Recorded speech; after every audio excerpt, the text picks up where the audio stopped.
a nation of laws. But Donald Trump and the Supreme Court justices he appointed and the Republican members of the House and Senate have proved to you in the last year in every way that they possibly could that we are not a nation of laws. All the worst things Donald Trump has done in the last few days are against the law, all of them.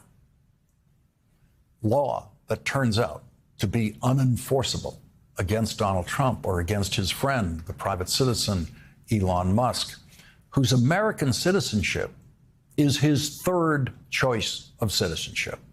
After first South African citizenship, then Canadian citizenship, and now finally his third choice, American citizenship. Not all violations of law are crimes. When Donald Trump violates the law by freezing some federal spending, as he did last week, no one can be charged with a crime. So lawyers run into federal court and they sue Donald Trump and the federal government for freezing that funding, and then they get an injunction in the case. They win that point with the judge. They got an injunction against Donald Trump for freezing the funding. And Donald Trump is still freezing that funding because that injunction and the law behind it is effectively unenforceable against Donald Trump. Because no, we are not a nation of laws. Among the other Trump horrors that really matter is Donald Trump giving the richest person in the world the illegal authority to take aid away from the poorest people in the world. 10 years before, Elon Musk was born into privilege on the white side of apartheid in South Africa. The President of the United States said this. Our efforts to help other new or developing nations and to strengthen their standards for freedom have also made progress. A new unified agency for international development is reorienting our foreign assistance to emphasize long-term development loans instead of grants, more economic aid instead of military, individual plans to meet the individual needs of the nations, and new standards on what they must do to marshal their own resources. This weekend, Elon Musk said, USAID is a criminal organization, time for it to die. The United States Congress created the United States Agency for International Development in a law signed by President Kennedy. And Elon Musk claims now to have the power to kill it. In a nation of laws, that cannot happen.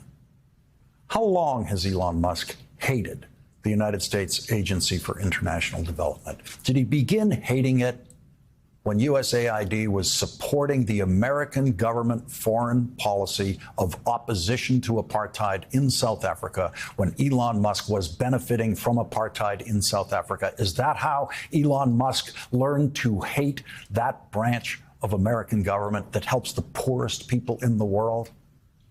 There is life-saving medicine rotting on loading docks in Africa right now, because Elon Musk has decided there is not a single poor person in the world who should be receiving any help from the United States of America tonight for anything. What kind of sociopaths want mothers to watch their babies die in African countries tomorrow and the next day and the next day? What kind of sociopaths want people to starve? And you can't say, oh, they don't want babies to die. They don't want people to starve. That's not their intention. When you stop the movement of food supplies to starving people, you are starving those people. When you stop the delivery of life-saving medicine, you don't get to say that you don't want anyone to die. What they're doing is immoral and it is illegal. In a nation of laws, an American government agency created by Congress and President Kennedy by law can only be stopped by Congress passing another law signed by another president. That's how it works in a nation of laws. The new Secretary of State, Marco Rubio, stepped in to run interference for Elon Musk today by declaring himself the acting administrator for the United States Agency for International Development, before then announcing that he was putting a State Department political appointee who is not confirmed by the Senate in charge of the Agency for International Development. And so now someone named Pete Morocco, yeah, that's his real name, will decide how many babies die. He will decide how many people starve. NBC News reports in early 2023, online sleuths who aided the FBI in cases against hundreds of January 6th rioters identified Morocco and his now wife as being among the rioters who stormed the Capitol in 2021, pointing to multiple images of them on the Capitol grounds that day and CCTV video that shows the man they identified as Morocco entering the Capitol through a broken window. That's who's in charge of President Kennedy's creation right now tonight. Pete Morocco.